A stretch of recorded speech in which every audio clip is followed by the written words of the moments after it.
एक बार फिर से आपका स्वागत है।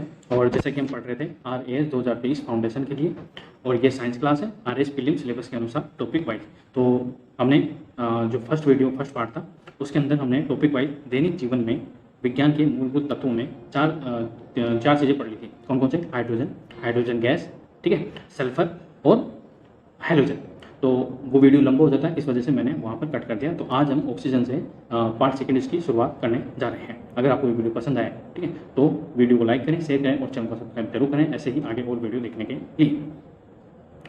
तो चलिए शुरू करते हैं ऑक्सीजन के साथ। तो ऑक्सीजन जो है वो हमारे डेली जीवन के लिए बहुत ही ज़्यादा महत्वपूर्ण है, क्योंकि हमारा जीवन ही ऑक्सीजन से जुड़ा हुआ है और हमारी जो श्वसन क्रिया है वो भी ऑक्सीजन के साथ ही होती है, ठीक है। अगर हमारा ऑक्सीजन लेवल बिल्कुल डाउन हो जाता है तो हम मृत्यु को प्राप्त हो जाते हैं। आपने कोरोना काल में देखा भी होगा, ठीक है। ऑक्सीजन मेजरमेंट किया जा रहा था तो हमारे जो ऑक्सीजन का लेवल होता है वो कितना परसेंट होता है? 97 से 99% होता है। तो कईयों की ऑक्सीजन कितनी आ जाती है? 65, 60 लोगों की 55 आ गई थी। तो वो कोरोना काल के अंदर मारे गए थे, क्योंकि जो कोरोना वायरस था वो आपका ऑक्सीजन लेवल और रोग प्रतिरोधक क्षमता को कम कर देता था, और इसकी वजह से लाखों लोगों की जान गई थी। तो चलिए शुरू करते हैं ऑक्सीजन के साथ, जो कि हमारा विज्ञान के मूलभूत तत्वों के अंदर शामिल है। ऑक्सीजन की खोज सर्वप्रथम सीले नामक वैज्ञानिक ने की थी।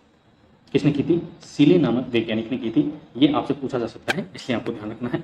ऑक्सीजन की खोज, ठीक है, तो देखिए, खोज पहले से मौजूद थी, इसलिए खोज थी। अगर पहले से धरती के ऊपर मौजूद नहीं होती, ठीक है, तब क्या होता? ये यहां पर हो जाता आविष्कार। क्या हो जाता? आविष्कार। तो आविष्कार तो हुआ ही नहीं ना इसका, क्योंकि ये पहले से मौजूद थी, बल्कि पता नहीं था, बस इतना था, पता नहीं था ना, इसलिए खोज हुई है इसकी। जैसे कई बार अपन इतिहास के अंदर पढ़ते हैं कि वास्को डी गामा ने भारत की खोज की। तो भारत की खोज की, ना कि आविष्कार किया। आविष्कार का मतलब होता है कोई नई चीज बनाना जो कि इस ब्रह्मांड में एग्जिस्ट ही नहीं करती है, उसको बोलते हैं आविष्कार करना, इन्वेंशन करना। जबकि खोज खोज वो होती है जो जैसे कि मान लो आपको आज कोई चीज पता नहीं है, ठीक है, तो आपने अपनी मेहनत से वो चीज खोज निकाली है, तो वो उसकी खोज की, ठीक है। जैसे कि मैंने कोई चीज़ की खोज की तो भवानी सिंह प्रजापति ने खोज की है, तो ऐसे ही है। ऑक्सीजन पहले से मौजूद थी, खोज किसने की? सर्वप्रथम, यानी कि बताया किसने कि इस गैस को ऑक्सीजन कहा जाता है, जो कि हमारे श्वसन क्रिया की बहुत ही महत्वपूर्ण, हमारे श्वसन क्रिया का बहुत ही महत्वपूर्ण हिस्सा है। मतलब इसके बिना हम जीवित ही नहीं रह सकते। तो ये बताया था सीले नामक वैज्ञानिक ने। यह रंगहीन, गंधहीन एवं अज्वलनशील गैस है, ठीक है। ज्वलनशील नहीं है। कई बार आपने देखा होगा कि ऑक्सीजन सहायता करती है पदार्थों को जलने में, लेकिन ये खुद खुद ज्वलनशील गैस नहीं है, यह अज्वलनशील गैस है। इसमें कंफ्यूजन होता है, इसलिए आपको ध्यान रखना है, ठीक है। ज्वलनशील जो गैस है वो कौन सी है? वो कार्बन। कौन सी है? हेलोजन वगैरह हो गई, वो ज्वलनशील गैस है। तो आपको ध्यान रखना है, ऑक्सीजन अज्वलनशील गैस है, जबकि यह किसी भी पदार्थ को जलने में सहायता प्रदान करती है। अगर ऑक्सीजन नहीं मिलेगी ना अग्नि को, आग को, ठीक है, तो वो बुझ जाएगी। और बुझाने में कौन सा काम लेते हैं हम? अग्निशामक यंत्र काम में लेते हैं, और उसके अंदर क्या क्या चीज होती है? कार्बन डाइऑक्साइड होता है। कार्बन डाइऑक्साइड होती है, जिसको CO2 कहा जाता है। तो ऑक्सीजन की खोज सर्वप्रथम सीले नामक वैज्ञानिक ने की थी, और यह रंगहीन, गंधहीन, मतलब ये कलरलेस होती है, गंधहीन यानी कि स्मेल लेस होती है, स्मेल नहीं आती है, अज्वलनशील होती है, जो पदार्थों के दहन में सहायक होती है। ये इंपॉर्टेंट है ये कथन, इसलिए आपको ध्यान रखना है। वायुमंडल में 20.29% ऑक्सीजन पाई जाती है। मतलब अगर अपन राउंड फिगर में देखें तो 21% ऑक्सीजन कौन सी है? वो है 21% जो गैस पाई जाती है वायुमंडल में वो कौन सी है? ऑक्सीजन है। जबकि 78% जो गैस पाई जाती है वो कौन सी है? वो नाइट्रोजन है, जो हम आगे देखेंगे। यह भूपर्पटी यानी कि पृथ्वी की सतह पर या क्रस्ट के ऊपर सर्वाधिक पाया जाने वाला तत्व है। अगर आपसे पूछे कि पृथ्वी की सतह पर सर्वाधिक पाया जाने वाला तत्व कौन सा है, तो वो होगा ऑक्सीजन, ठीक है। तो यह भूपर्पटी, पृथ्वी की भूपर्पटी में सर्वाधिक पाया जाने वाला तत्व है ऑक्सीजन। भूपर्पटी, इसको क्रस्ट कहा जाता है। क्या कहा जाता है? क्रस्ट कहा जाता है। ये कि पृथ्वी की सतह, ऊपरी जो सतह होती है उसको भूपर्पटी कहा जाता है। पर सर्वाधिक मात्रा में पाए जाने वाले 3 तत्व होते हैं, जिसमें सबसे पहला है ऑक्सीजन, दूसरा है सिलिकॉन, जो कि जो मिट्टी होती है हमारी उसके अंदर सिलिकॉन तत्व पाया जाता है, वो होता है, और तीसरा होता है एल्यूमिनियम, जो सफ़ेद कलर की धातु होती है। कौन से कलर की? सफ़ेद कलर की होती है, जो वायर्स में होती है, जो तारों के अंदर एल्यूमिनियम होता है, ठीक है। आपने कई बार देखा भी होगा। तो एल्यूमिनियम सॉफ्ट धातु आती है। तो अगर आपसे पूछा जाए कि टॉप 3 भू प्रकृति पर पाए जाने वाले तत्व कौन से हैं? तो वो है, पहला ऑक्सीजन होगा, दूसरा सिलिकॉन होगा और तीसरा होगा एल्यूमिनियम। ऑक्सीजन जीव जंतुओं में श्वसन के लिए आवश्यक होती है। सभी लोग जानते हैं, आप पेड़ पौधे भी ऑक्सीजन ग्रहण करते हैं रात को, ठीक है, और दिन को कार्बन डाइऑक्साइड लेते हैं और ऑक्सीजन छोड़ते हैं। ऑक्सीजन सिलेंडर में ऑक्सीजन के साथ हीलियम गैस भरी जाती है, जिसका उपयोग गोताखोरों के द्वारा किया जाता है। जो स्कूबा डाइवर होते हैं ना, जैसे कि पानी के अंदर जाते हैं तो वो अपने पीछे एक सिलेंडर लगा के लेके जाते हैं, तो उसके अंदर ऑक्सीजन के साथ साथ हीलियम भी होता है, क्योंकि हीलियम क्या होता है, हवा से हल्की होती है, वो डूबने नहीं देती है गोताखोरों को। तो ये भी आपको ध्यान रखना है। ऑक्सीजन के कुछ महत्वपूर्ण यौगिक होते हैं, जैसे कि H2O, जिसको जल का रासायनिक सूत्र होता है, और O3 क्या होता है, ओजोन, जो हमको जो सूर्य से आने वाली पराबैंगनी किरणें होती हैं उनसे बचाती है। तो समझ में आ गया ऑक्सीजन, ठीक है। तो नेक्स्ट हमारा तत्व है वो है फॉस्फोरस। कौन सा है? फॉस्फोरस। क्योंकि ऑक्सीजन तो हमने अच्छे से देख लिया है और सारी चीज़ें हमने उसकी समझ ली है। आई होप आपको समझ में भी आ गया होगा। नेक्स्ट जो हमारा तत्व है वो है फॉस्फोरस, जिसको F से डिनोट करते हैं। ऑक्सीजन को O से करते हैं और फॉस्फोरस को करते हैं F से। अंधेरे में चमकने के कारण इसे फॉस्फोरस नाम दिया गया है। अंधेरे में यह चमकता है, इसलिए इसको फॉस्फोरस नाम दिया गया है। सभी जीव जंतुओं, पेड़ पौधों में फॉस्फोरस पाया जाता है। जंतुओं की हड्डियों एवं दांतों में कैल्शियम फॉस्फेट वह हाइड्रोक्सी एपेटाइट के रूप में पाया जाता है। किसके रूप में? हाइड्रोक्सी एपेटाइट के रूप में पाया जाता है। अब फॉस्फोरस जो होता है वो जंतुओं की हड्डियों, यानी कि जो हमारी हड्डियां हैं उसके अंदर भी फॉस्फोरस होता है, हमारे दांतों में भी फॉस्फोरस होता है। जो ये व्हाइट कलर की जो दिख रही है ना आपको, इसके ऊपर, इसके अंदर फॉस्फोरस है, जबकि ये ऊपर है ना, ये एनामेल है, ठीक है। एनामेल की परत के कारण ही हमारे जो दांत हैं वो व्हाइट दिखाई देते हैं, ठीक है, चमकीले दिखाई देते हैं। तो दांतों के अंदर कैल्शियम फॉस्फेट होता है, वह हाइड्रोक्सी एपेटाइट के रूप में पाया जाता है। फॉस्फोरस को मुख्यतः कैल्शियम फॉस्फेट को 2 विधियों द्वारा प्राप्त किया जाता है। जो फॉस्फोरस होता है उसको कैल्शियम फॉस्फेट को 2 विधियों के द्वारा प्राप्त किया जाता है। वो 2 विधियां कौन कौन सी हैं, ये आपको ध्यान रखनी है। मोस्ट इंपोर्टेंट विधियां हैं ये। अगर आपसे पूछा जाए कि निम्न में से फॉस्फोरस को कैल्शियम फॉस्फेट को 2 विधियों से प्राप्त किया जाता है, वह 2 विधियां कौन कौन सी हैं, या निम्न में से वह विधि कौन सी है जो फॉस्फोरस को कैल्शियम फॉस्फेट में कन्वर्ट करती है, बदलती है? तो एक तो है रिएड विधि। कौन सी? रिएड विधि। और एक है विद्युत तापीय विधि। कौन सी?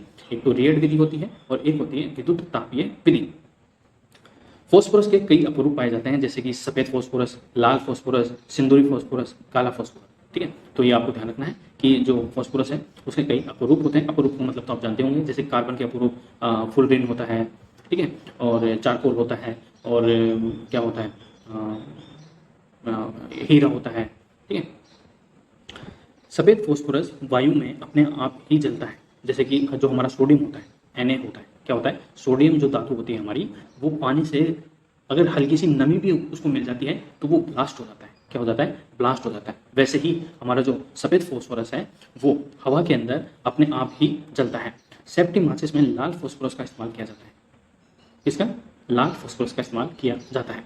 समुद्री जहाज़ों पर संकेत इत्यादि के लिए होम सिग्नल बनाने में कैल्शियम फास्फाइड का उपयोग किया जाता है। तो ये मोस्ट इंपोर्टेंट फैक्ट्स हैं जो मैं आपको बता रहा हूँ। कोई भी फालतू फैक्ट्स नहीं है और ना मैंने डाले हैं, वही इंपॉर्टेंट है जो एग्जाम में पूछे गए और आगे पूछे जा सकते हैं। नेक्स्ट है चूहा जहर। जो चूहे के लिए जो जहर बनाया जाता है ना, जो चूहे मारने की जो दवाई होती है, ठीक है, वो जो उसका जहर होता है ना, जिंक फास्फाइड का प्रयोग करते हैं। उसके अंदर जिंक फास्फाइड का प्रयोग करते हैं, जो फास्फोरस का ही यौगिक है। किसका? फॉस्फोरस का यौगिक है जिंक फास्फाइड, चूहे मारने की दवाई में। जंतुओं के शरीर में जो साधारण जिंक फास्फाइड होता है, जंतुओं के शरीर में जो साधारण जिंक फास्फाइड होता है उसको फास्फिन में बदल देता है फॉस्फोरस, ठीक है, जो अत्यधिक जहरीली गैस है। स्मोक स्क्रीन बनाने हेतु फास्फिन यानी कि PH3 का उपयोग किया जाता है। स्मोक स्क्रीन का मतलब यह है कि धुएं का जो स्क्रीन, जैसे कि अपन मूवी देखने जाते हैं तो वो स्क्रीन होती है ना, तो वैसे ही स्क्रीन धुएं की बना लेते हैं। तो उसके अंदर किसका प्रयोग किया जाता है? फास्फिन का प्रयोग किया जाता है। और फास्फिन को PH3 से, जो फास्फिन का रासायनिक सूत्र होता है वो PH3 होता है, ठीक है, तो उसका उपयोग किया जाता है। तो ये था फास्फोरस की कहानी। ऑक्सीजन की देख ली, फास्फोरस की देख ली। अब देखते हैं नेक्स्ट क्या है। नेक्स्ट है हमारी नाइट्रोजन। ये मोस्ट इंपोर्टेंट है नाइट्रोजन, ठीक है, क्योंकि नाइट्रोजन वायुमंडल में 78% है नाइट्रोजन वायुमंडल के अंदर, तो इसलिए ये इंपॉर्टेंट है। तो नाइट्रोजन एक रंगहीन तथा गंधहीन गैस है, रंगहीन कलरलेस है, गंधहीन जिसकी स्मेल नहीं आती है, ठीक है। पृथ्वी के वायुमंडल में इसका प्रमुख योगदान है, मतलब जैसे मान लो 100% है ना, तो 100% में तो 78% तो यही है, तो मतलब इंपॉर्टेंट योगदान तो है ही। वायुमंडल में 78% योगदान है इसका। और ऑक्सीजन का हमने कितना प्रतिशत देखा था? ऑक्सीजन का देखा था 20.95%, यानी कि अगर हम राउंड फिगर में देखें तो 21% ऑक्सीजन का योगदान है। अब ये देखिए आप 78 तो 78 तो ये और 21 है, कितनी हो गई? 99%। और अब 99% तो ऑक्सीजन और नाइट्रोजन ही हो गई। बाकी सारी गैसें कितने प्रतिशत है? सिर्फ 1% गैसें हैं, बाकी सारी गैसें 1% में हैं, जिसमें कार्बन डाइऑक्साइड भी आ गई, कार्बन मोनोऑक्साइड भी आ गई, फास्फोन भी आ गई, फास्फोरस भी आ गया, सल्फर भी आ गई, ठीक है, सॉरी हाइड्रोजन गैस भी आ गई, ऑक्सीजन वो नाइट्रोजन भी आ गई। तो वो सारी चीज़ें, तो 1% में नाइट्रोजन और ऑक्सीजन के अलावा सारी गैसें आ जाती हैं। नाइट्रोजन गैस रासायनिक रूप से एक क्रियाशील गैस होती है, रासायनिक रूप से होती है। अक्रियाशीलता एवं वायुमंडल में प्रचुर मात्रा में उपलब्धता के कारण इसे रेसिंग कार, आपने फॉर्मूला 1 देखी कार देखी होगी, उसके अंदर वायुयानों के अंदर इत्यादि के टायरों में भरते हैं। आपने वायुयान यानी कि एरोप्लेन और रेसिंग कार्स होती है ना, रेसिंग कार्स के जो टायर होते हैं वो काफ़ी बड़े बड़े होते हैं, ठीक है, और एरोप्लेन्स होते हैं उनके टायर भी काफ़ी बड़े बड़े होते हैं। तो उनके अंदर कौन सी गैस भरी जाती है? नाइट्रोजन गैस भरी जाती है, क्योंकि ये अक्रियाशील होती है। और जो रेसिंग कार होती है वो 250-300 किलोमीटर प्रति घंटे की रफ्तार से दौड़ती है, और हवाई जहाज जैसे लैंड करता है और क्या करता है, टेक ऑफ भी करता है, ठीक है, तो उसकी रफ्तार भी 300, 250, 200 किलोमीटर प्रति घंटे की होती है, ठीक है। तो ऐसे में जो नाइट्रोजन गैस होती है वो अक्रियाशील होती है। तो जब स्पार्क होता है ना, ठीक है, तो आग ना लगे, स्पार्क की वजह से आग ना लगे, इस वजह से उनके टायरों के अंदर नाइट्रोजन गैस भरी जाती है। तो ये आपको आज से बात ध्यान रखना है कि जो रेसिंग कार होती है, हवाई जहाज के जो टायर होते हैं, उनके अंदर नाइट्रोजन गैस भरी जाती है। अगर आपसे कोई पूछ ले कि क्यों भरी जाती है, क्योंकि ये एक अक्रियाशील गैस होती है, ताकि स्पार्क की वजह से आग ना लगे, इस वजह से नाइट्रोजन गैस उनके टायरों में भरी जाती है। नेक्स्ट है वायुमंडलीय नाइट्रोजन। नाइट्रोजन स्थिरीकरण द्वारा मृदा में पहुंचता है, जिसका प्रयोग पौधे करते हैं, ठीक है, जैसे दालें वगैरह होती हैं, ठीक है, तो दालें वगैरह में क्या होता है, जो नाइट्रोजन होता है ना, वो इनके जड़ों में पहुंच जाता है। ये पौधा है, ठीक है, और ये इनके जड़ों में पहुंच जाता है। नाइट्रोजन जो है इनके जड़ों में, डायरेक्ट जो पौधे होते हैं ना, वो नाइट्रोजन का इस्तेमाल नहीं करते हैं। डायरेक्ट पौधे नाइट्रोजन का इस्तेमाल नहीं करते हैं, बल्कि नाइट्रोजन को नाइट्रीकरण प्रक्रिया के द्वारा नाइट्रेट में बदलकर इसका उपयोग पौधे करते हैं, ठीक है। और नाइट्रोजन का नाइट्रेट में जो परिवर्तन होता है, उस प्रक्रिया को नाइट्रोजनीकरण कहते हैं। क्या कहते हैं? नाइट्रोजनीकरण, नाइट्रीकरण, ठीक है। तो ये आपको ध्यान रखना है। तो ये हो गया हमारा नाइट्रोजन। तो हाँ, हमने क्या क्या देख लिया? हमने ऑक्सीजन देख लिया, फास्फोरस देख लिया, नाइट्रोजन देख लिया। नेक्स्ट क्या है?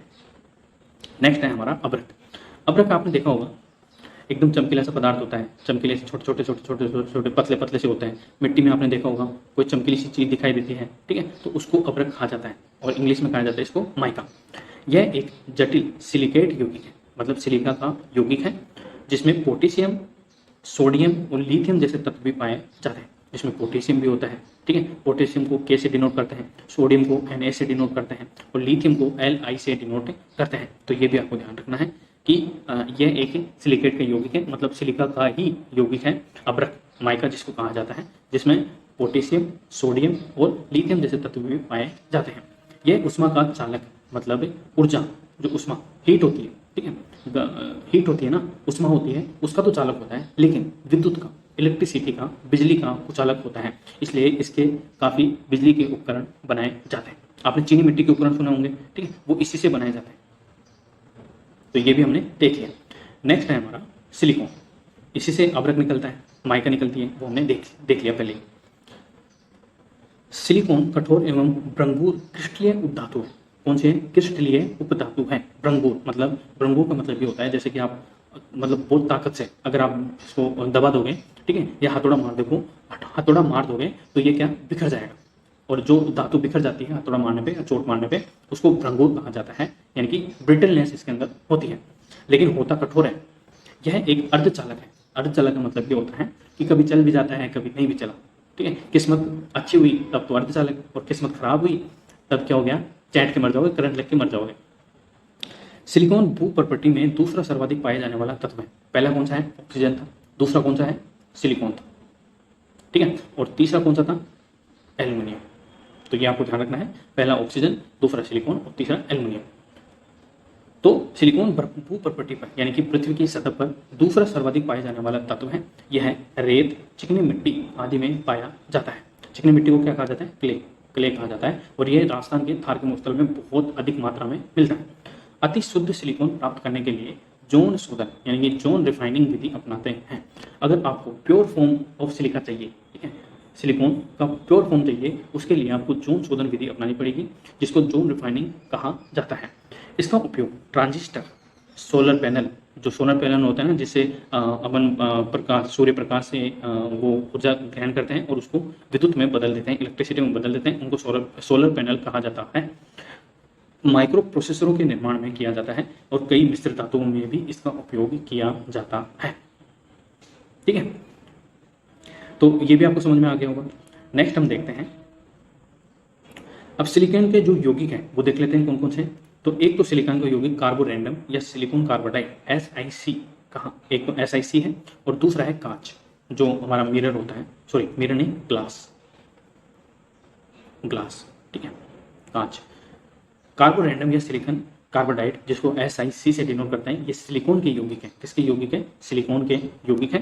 जो कार्बोरेंडम है यह रंगहीन हीरे जैसा कठोर पदार्थ होता है। इसे बनावटी हीरा भी कहा जाता है। बनावटी हीरा यानी कि आर्टिफिशियल डायमंड के रूप में भी इसको जाना जाता है। अगर आपसे पूछे कि आर्टिफिशियल डायमंड के रूप में निम्न में से किसको जाना जाता है, तो सिलिकॉन का एक यौगिक होता है जिसको कार्बोरेंडम या सिलिकॉन कार्बाइड के रूप में जाना जाता है। उसको बनावटी हीरा यानी कि आर्टिफिशियल डायमंड भी कहते हैं। दूसरा यौगिक है सिलिकॉन का, वो है कांच यानी कि ग्लास। क्या है? ग्लास। यह सिलिका सोडियम सिलिकेट तथा कैल्शियम सिलिकेट का मिश्रण होता है। तो कांच केवल और केवल सिलिका यौगिक से नहीं बनता है, बल्कि उसके अंदर अन्य तत्व भी मौजूद होते हैं। जैसे कौन कौन सा? एक तो सोडियम होता है, ठीक है, एक होता है कैल्शियम। तो सिलिका सोडियम सिलिकेट और कैल्शियम सिलिकेट का मिश्रण होता है कांच। क्योंकि यह मिश्रण है, यौगिक नहीं है, इसका निश्चित रासायनिक सूत्र एवं रासायनिक संगठन नहीं होता है। तो ये आपको ध्यान रखना है। नेक्स्ट है गोल्ड, सोना। तो जो गोल्ड सोना है, इसको हम नेक्स्ट पार्ट 3 के अंदर देखेंगे। इसके अंदर पार्ट 3 के अंदर देखेंगे, नहीं तो वीडियो लंबा हो जाएगा और फिर आप वीडियो को देखोगे नहीं। ठीक है, तो आज के लिए इतना ही। आई होप आपको समझ में आ गया होगा। तो हमने कौन कौन से तत्व पार्ट 2 के अंदर देखे। तो एक तो देखा हमने सिलिका, कौन सा क्या देखा? सिलिकॉन देखा, जिसको SiC डिनोट करते हैं। फिर अभ्रक यानी कि माइका, जो कि सिलिकॉन से ही बनता है या सिलिकॉन से ही मिलता है, वो भी देख लिया हमने। तीसरा हमने देखा नाइट्रोजन, जो कि वायुमंडल में 78% इसकी मात्रा होती है। और नेक्स्ट हमने देखा फॉस्फोरस, जिसको F से डिनोट किया जाता है। और सबसे पहला हमने देखा था ऑक्सीजन। आई होप आपको ये सारे तत्व, मूलभूत जो तत्व हैं, वो समझ में आ गए होंगे और आपको ये सीरीज पसंद आ रही होगी। अगर आ रही है तो प्लीज़ वीडियो को लाइक करें, शेयर करें और चैनल को सब्सक्राइब जरूर करें। Thank you so much.